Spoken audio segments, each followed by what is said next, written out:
First contact's price. Sarah Chen stood motionless in the observatory's main control room, her eyes fixed on the quantum signal analyzer's display.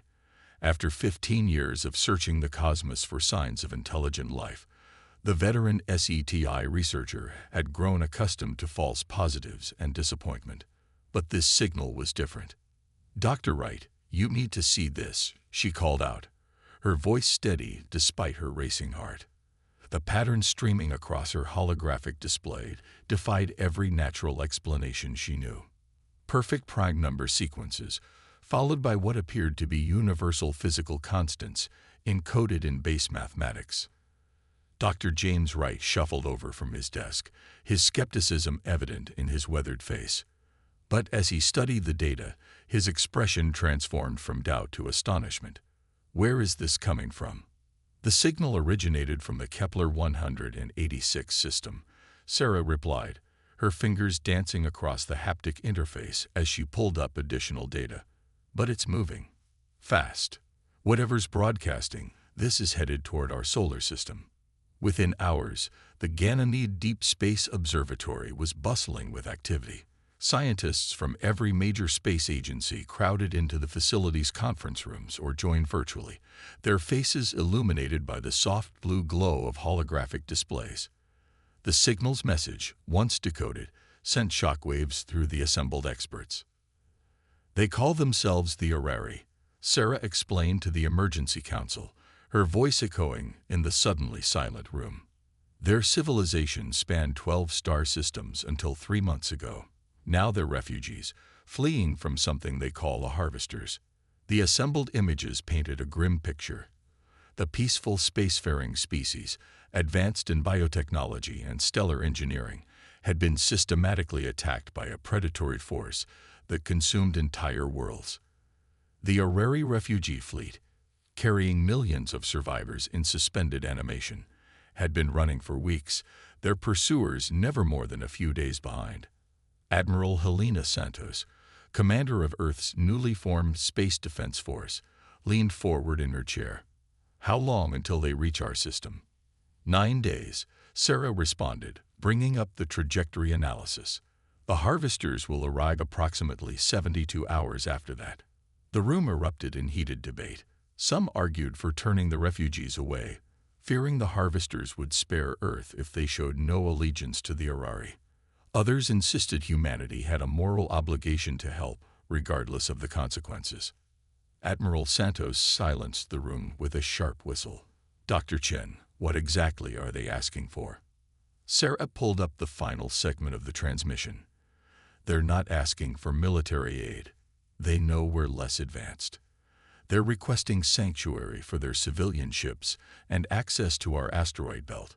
The Orari believe they can construct defensive platforms using local resources, but they need time and a safe haven." "And if we refuse?" someone asked from the back of the room. "The harvester's pattern is consistent," Sarah replied quietly. "They don't leave potential threats behind. Whether we help the Orari or not, Earth will be their next target." Admiral Santos stood, her decision visible in her bearing before she spoke. "Then we better make these 9 days count. Dr. Chen, send a response. Tell the Orari that humanity accepts their request for sanctuary, and we'll do everything in our power to help them prepare our system's defenses." As Sarah composed the message, she couldn't help but smile at the irony. Humanity's first contact with alien life wasn't coming with a handshake or a peaceful exchange of knowledge. It was coming with a desperate plea for help and the promise of an imminent war. But perhaps that was fitting. Earth's history had shown time and again that adversity had a way of bringing out humanity's greatest strengths. The response from the Orari was immediate. As Sarah decoded their reply, she felt a chill run down her spine. The aliens had transmitted detailed technical specifications for defensive systems that could be built using Earth's existing technology base. They hadn't been completely honest in their initial message. They'd been studying humanity for years, assessing our potential. They weren't just seeking refuge. They were hoping to forge an alliance. As Sarah shared this revelation with the council, Admiral Santos' expression hardened with determination. Then let's show them they made the right choice. Humanity's never been one to back down from a fight, especially when protecting those in need. The next 9 days would test that resolve to its limits. As the Orcs fleet drew closer, Earth prepared for its first interstellar war. And in the depths of space, the Harvesters continued their relentless pursuit, unaware that their next target would be anything but easy prey. Sarah looked out the observatory's window at the stars, knowing that somewhere out there, both salvation and destruction were racing toward Earth. Humanity's age of isolation was ending, and their trial by fire was about to begin. Operation Sanctuary. The massive screens in Earth's Combined Defense Command Center displayed a countdown that dominated everyone's attention. 7 days remained until the Orcs refugee fleet would reach the solar system. Admiral Santos stood before the assembled military leaders of Earth's nations, her uniform crisp despite having worked for 36 hours straight. The Orcs transmission included specifications for a defensive grid that could be constructed using our existing technology, she explained, gesturing to the holographic display, showing a complex network of satellites and platforms. But we'll need to combine resources from every space-capable nation to build it in time. Colonel Viktor Petrov of the Russian Space Force leaned forward. How do we know this isn't an elaborate trap? These aliens could be leading the Harvesters right to us. We've analyzed their technical data. Dr. Chen interjected, stepping up beside Admiral Santos. The Orcs designs actually incorporate human innovations they've observed. They're not just giving us technology. They're showing us how to weaponize what we already have. The revelation sparked intense discussion among the military leaders. The Orcs had been watching humanity for years, studying our technological development, our conflicts, our solutions to complex problems. They hadn't chosen Earth by chance. They'd recognized humanity's potential for adaptation and innovation. Operation Sanctuary launched within hours. Space stations and orbital platforms that had been civilian research facilities began rapid conversion into military installations. The International Space Station, once a symbol of peaceful cooperation, transformed into the command center for Earth's orbital defense grid. Mining operations on the Moon shifted into overdrive, extracting materials needed for the defensive platforms. Engineers worked around the clock, adapting Orcs designs to human manufacturing capabilities. Every rocket capable of reaching orbit was pressed into service, carrying components and supplies into space. But not everyone supported the plan. Protests erupted in cities worldwide as news of the approaching aliens spread. Some demanded immediate military action against the incoming refugees. Others insisted on complete non-intervention, fearing that helping the Orcs would doom humanity. Admiral Santos watched the chaos unfolding on Earth from the command center's viewport. Humanity's never been good at agreeing on anything, she mused to Dr. Chen, who stood beside her. But we've always been remarkable at pulling together when it really matters. As if to prove her point, a notification flashed across the main screen. China had just announced the launch of their entire Long March rocket fleet, carrying crucial components for the defensive grid. India followed suit minutes later, their space agency redirecting all resources to the effort. The Orcs' next transmission arrived unexpectedly, decoded by Dr. Chen's team with growing excitement. The refugees weren't just fleeing, they were bringing something with them. Technical specifications flowed across screens, showing designs for weapons that combined Orcs biotechnology with human engineering principles. They've been adapting their technology to work with ours during their entire journey, Dr. Chen explained to the assembled leaders. They're not just asking for protection, they're offering an alliance, a true merger of our capabilities. The news energized the global effort. Private space companies redirected their resources to the cause. Elon Musk's SpaceX factories began producing modified versions of their engines designed to power the defensive platforms. Blue Origin's manufacturing facilities switched to creating specialized components for the hybrid human-Orcs weapon systems. But time was running out. The Harvester fleet's energy signature grew stronger each day, detected by the long-range sensors the Orcs had helped upgrade. Their ships were massive, dwarfing anything humanity had ever built. 4 days before the Orcs' arrival, Admiral Santos received an urgent message. A small group of civilian engineers had made an unexpected breakthrough. They'd found a way to improve the efficiency of the Orcs' designs by incorporating principles from online gaming servers, distributing processing power across multiple nodes to enhance reaction times. That's humanity for you, Santos laughed, approving the modification immediately. Give us an alien defense system, and we'll find a way to optimize it using video game technology. The discovery sparked a wave of civilian contributions. Universities opened their quantum computing labs to the effort. Amateur astronomers joined the early warning network. Retired military personnel volunteered their expertise. A global community formed around a single purpose: preparing Earth for its first interstellar conflict.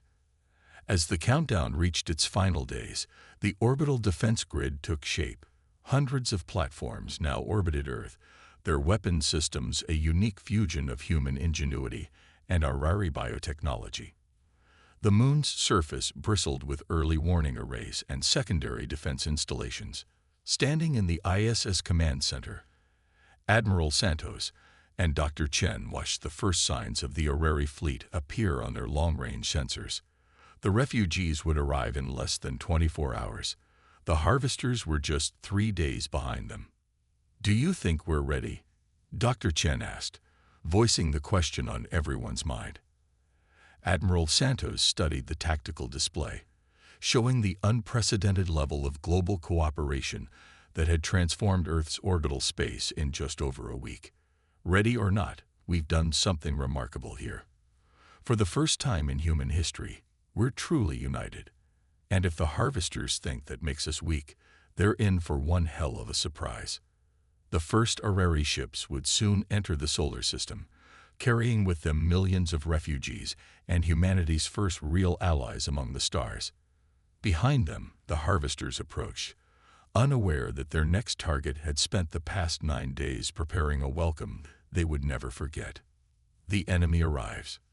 The Orcs refugee fleet emerged from hyperspace at the edge of the solar system, their massive ships gliding into formation around Jupiter's orbit.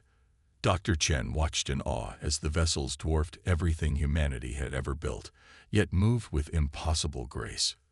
But there was no time for wonder. The harvesters were less than 48 hours behind them. Admiral Santos coordinated with the Orcs fleet commander, a being who called herself First Guardian Zora. The alien's holographic form flickered in the ISS command center, her crystalline features reflecting light in mesmerizing patterns. "Your preparations exceed our projections," Zora said, her translated voice carrying notes of both surprise and approval. "We estimated a 30% completion rate for the defensive grid. You've achieved 85%. Humanity works best under pressure," Santos replied with a grim smile. "But will it be enough?" The answer came sooner than anyone expected. The harvester fleet dropped out of hyperspace 12 hours ahead of schedule, their massive ships casting shadows across Neptune's rings. The enemy vessels resembled massive organic hives, their surfaces crawling with movement. "By the stars," Zara whispered, her crystalline form dimming slightly. "They've evolved since our last encounter. Their biomechanical integration is almost complete." The first attack came without warning. The harvesters launched thousands of smaller craft, each one a hybrid of living tissue and advanced technology. They moved like a swarm of insects, adapting their formation in response to the defensive grid's targeting systems. But humanity had prepared for this. The gaming-inspired distributed processing network kicked in, coordinating the defense platforms with microsecond precision.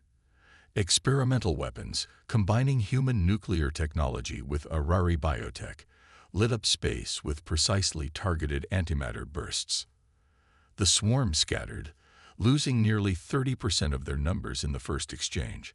But they learned quickly, their organic components evolving in real time to adapt to the defensive measures.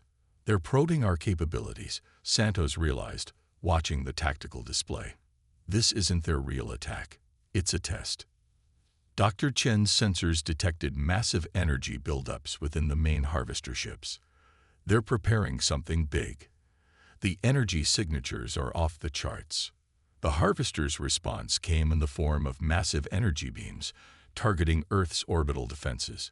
But as the beams approached, something unexpected happened. The civilian engineering team's modifications proved their worth. The defense grid redistributed power loads in real time, just like internet traffic during peak gaming hours. They're using our own attacks to power the shields. Zora exclaimed, her crystalline form brightening with excitement. This is unprecedented. We've never seen this kind of adaptive defense before. The battle intensified as the harvesters launched their main assault. Massive carrier ships moved forward, disgorging waves of biomechanical fighters. But Earth's defenders had another surprise waiting. The modified SpaceX engines, now powering orbital defense platforms, ignited in carefully planned sequences.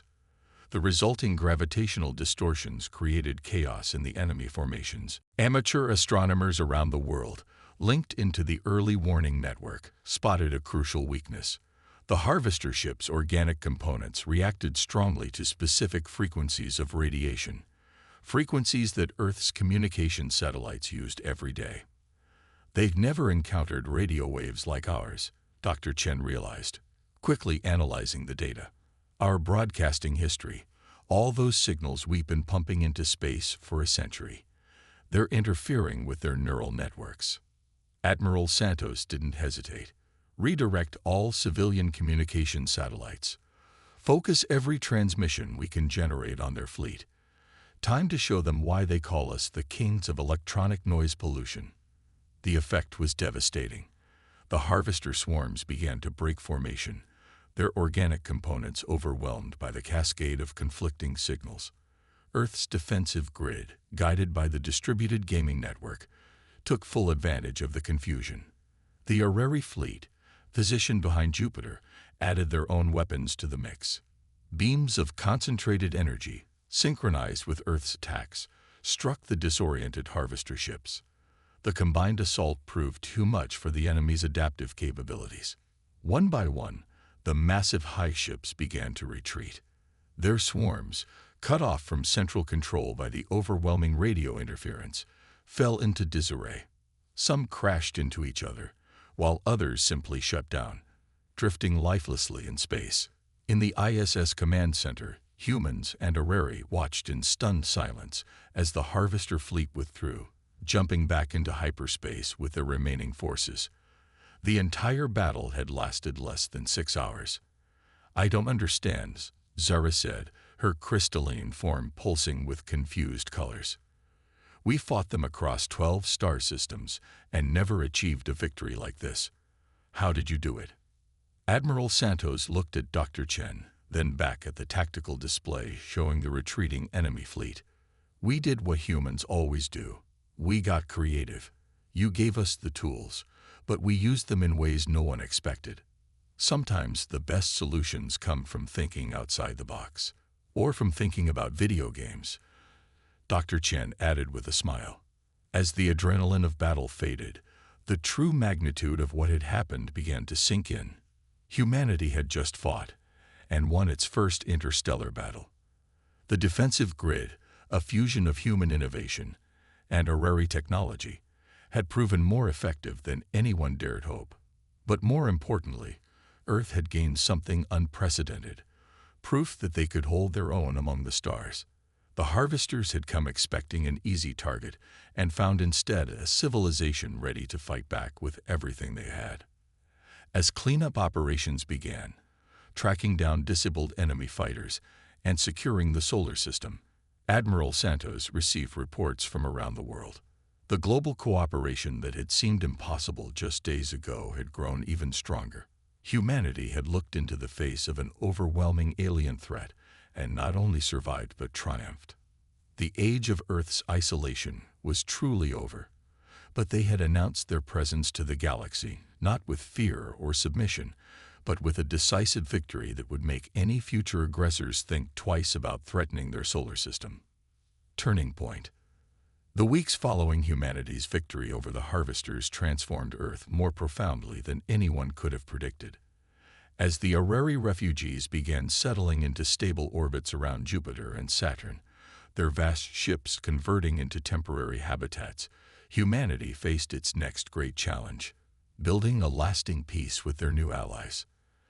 Dr. Chen found herself working closely with the Orcs scientists, studying the captured harvester technology. The disabled fighter craft proved to be treasure troves of biological and technological innovations, though many of them seemed oddly familiar. "These neural interfaces," she said during a briefing with Admiral Santos and First Guardian Zora, "they're remarkably similar to designs our own researchers were developing. It's almost as if they were copying you," Zora finished, her crystalline form shifting to deep blue, a sign of revelation among her people. The harvesters don't just consume resources. They absorb and adapt technological innovations from the civilizations they attack. Admiral Santos leaned forward, her eyes narrowing. "Then why did our defenses work so well against them? If they're such quick learners, they should have adapted. Because you did something they couldn't predict. You combined technologies in ways that defied conventional logic," Zara explained, "using entertainment network principles for military applications, broadcasting civilian communications as weapons. These concepts would never occur to the harvesters.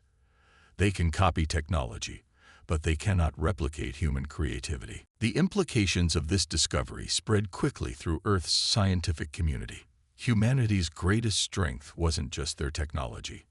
It was their ability to use it in unexpected ways. The harvesters' defeat hadn't been a fluke. It was proof that humanity's chaotic, innovative nature could overcome even technologically superior foes. Around the solar system, the partnership between humans and Orcs began producing remarkable advances. The refugee fleet's biomechanical experts worked with Earth's engineers to develop new hybrid technologies. Solar system mining operations expanded rapidly, with human ingenuity combining with Orcs efficiency to extract resources at unprecedented rates. But the most significant changes were happening on Earth itself. The unified response to the alien threat had broken down centuries-old barriers between nations. The new technologies being developed required global cooperation on a scale never before seen. Old rivalries began to fade as humanity realized they were part of something much larger than their planetary disputes. "We're receiving signals from other refugee fleets," Dr. Chen announced one morning, her eyes wide as she studied the data. "The word is spreading across the galaxy. Earth's victory over the harvesters is becoming legend." The messages came from other civilizations that had suffered under harvester attacks. Some were survivors in hiding. Others were species that had managed to drive the harvesters away at great cost. All of them were interested in the civilization that had defeated the dreaded swarm using creativity and improvisation. Admiral Santos found herself coordinating not just Earth's defenses, but a growing network of interstellar allies. The Combined Defense Command Center expanded to include holographic representatives from a dozen different species, each offering their own unique perspectives and technologies. "The harvesters will return," Zora warned during one of these sessions. "They always do. But next time, they'll face more than just Earth. They'll face a united front of civilizations, led by humanity's innovative spirit." The warning proved prophetic. Long-range sensors detected harvester activity at the edges of nearby star systems. But this time, they weren't approaching with overwhelming confidence. Their movements were cautious, probing. The hunters had learned to fear their intended prey. Earth's response to these incursions demonstrated how far humanity had come. The defensive grid now expanded to cover the entire solar system, incorporated technologies and principles from half a dozen alien civilizations. But at its core, it remained uniquely human, unpredictable, adaptable, and innovative. Dr. Chen spent long hours in the new Xenological Research Center, working with scientists from Earth and beyond to understand the harvesters' biology and technology. Every discovery revealed more about their nature and more ways to fight them. "They're not evil," she explained to Admiral Santos one evening, looking out at the Earth from the expanded International Space Station. They're just limited. They can only think in straight lines, only copy what already exists. They can't imagine new possibilities like we can. That's why they fear us now, Santos replied, watching an Orrery transport glide past, its crystalline structure gleaming in the sunlight. We don't just fight back. We fight back in ways they can't predict or counter. The Admiral's words echoed a truth that was becoming clear across the galaxy. Humanity's greatest weapon wasn't their technology or their resources. It was their ability to think differently, to find solutions where none seemed possible, to turn their very chaos into an advantage. As Earth's influence grew among the stars, this reputation only strengthened. Human consultants were sought after by alien civilizations facing technical challenges. Earth's universities began accepting students from across the galaxy, eager to understand the human way of thinking. The solar system became a hub of interstellar commerce and cultural exchange. But perhaps most importantly, humanity never lost the edge that had saved them in their first interstellar war. They continued to innovate, to experiment, to combine technologies in ways that defied conventional wisdom. The Harvesters had unwittingly awakened something far more dangerous than a mere technological civilization. They had roused a species that thrived on overcoming impossible challenges. As Dr. Chen often remarked to her alien colleagues, humans don't just think outside the box. We forget the box exists, build something completely different, then wonder why everyone else is so focused on boxes in the first place. Legacy of Unity. 10 years after the Battle of Earth, Dr. Sarah Chen stood at the podium of the newly constructed Galactic Assembly on Mars, addressing representatives from over 30 spacefaring civilizations. The massive dome of the assembly hall sparkled with crystalline architecture, a fusion of human and Orrery design that had become symbolic of the new era. A decade ago, we were alone in the universe, she began, her voice carrying to all corners of the chamber, translated simultaneously into dozens of alien languages. We thought our greatest achievement would be finding evidence of alien life. Instead, we found ourselves defending not just Earth, but the principles of freedom and innovation across the stars. The assembly hall itself was testament to how far humanity had come. Representatives from civilizations that had once hidden from the Harvesters now sat openly in discussion. The feared swarm hunters had not launched a major attack in over 5 years, not since their devastating defeat at the Battle of Proxima Centauri, where human-led forces had destroyed nearly half their fleet. Admiral Santos, now Supreme Commander of the Allied Defense Forces, sat in the front row. Her uniform bore symbols of both Earth and the various alien nations that had joined the alliance.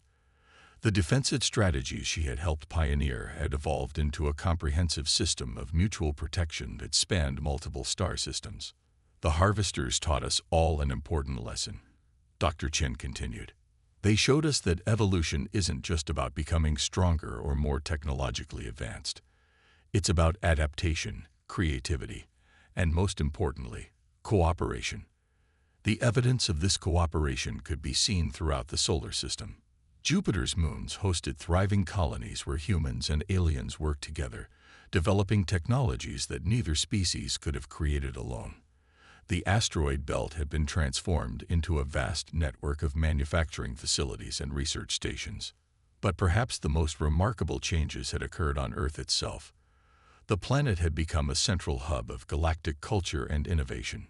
Cities now featured architecture that reached into the sky using principles of alien engineering, while alien neighborhoods had become common sights in metropolitan areas. Our victory 10 years ago wasn't just about defeating an enemy, Dr. Chen said, gesturing to the holographic display showing Earth's transformed skyline. It was about proving that diversity, of thought, of approach, of biology, is the greatest strength any civilization can possess. First Guardian Zara, her crystalline form now permanently stationed on Earth as the Orrery ambassador, pulsed with colors of agreement.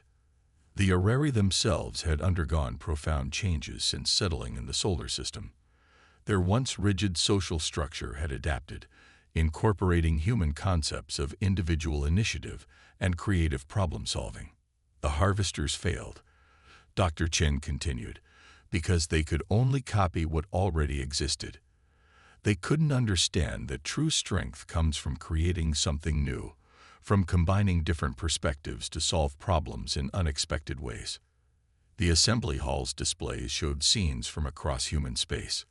The first human-designed faster-than-light ships launching from Mars shipyards, hybrid colonies thriving on terraformed worlds, and the massive defense platforms that now protected Allied systems, each one a unique blend of technologies from multiple species. We stand here today not as separate species fighting for survival, but as a united force shaping the future of our galaxy. The harvesters sought to consume and copy. We chose to create and share. Admiral Santos watched with pride as Dr. Chen concluded her speech. The woman who had first detected the Arari distress signal had become one of humanity's most respected voices in galactic affairs. Her work in combining technologies and methodologies from different species had helped establish Earth as a leader in interstellar innovation. As the assembly moved on to discuss new initiatives for exploration and development, Santos reflected on how far they'd come.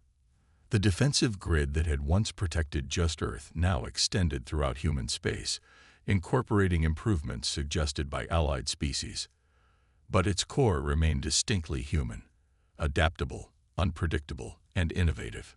The harvesters still existed somewhere in the galaxy, but they were no longer the unstoppable force they had once been. Their inability to comprehend or counter humanity's creative approaches to warfare had become legendary. Stories spread among alien cultures about human innovations that had turned the tide of battle, from using entertainment networks to coordinate defense platforms to converting civilian communications into weapons. But humanity's greatest legacy wasn't their military victories. It was the way they had brought together different species, encouraging them to share knowledge and perspectives. The Galactic Assembly itself was proof of this, a place where civilizations that had once hidden in fear now worked together openly, each contributing their unique strengths to common goals. Dr. Chen finished her address by unveiling plans for the next great project, a network of dimensional gates that would allow instant travel between allied systems. The technology combined principles from half a dozen species, but the innovative approach to solving the space-time problems was distinctly human. As she stepped down from the podium, she caught Admiral Santos's eye and smiled. They had both been there at the beginning, when humanity first faced the stars and proved they weren't just ready for galactic civilization. They were ready to lead it. The legacy of those 9 days of preparation and the 6 hours of battle that followed had reshaped the galaxy. Humanity had shown that creativity, adaptability, and cooperation were more powerful than any weapon. They had turned their greatest weakness, their unpredictability, into their greatest strength. And somewhere out in the vast expanse of space, the harvesters continued to evolve and adapt, but they never again underestimated the species that had taught them the most important lesson of all. True power comes not from copying what exists, but from imagining what could be.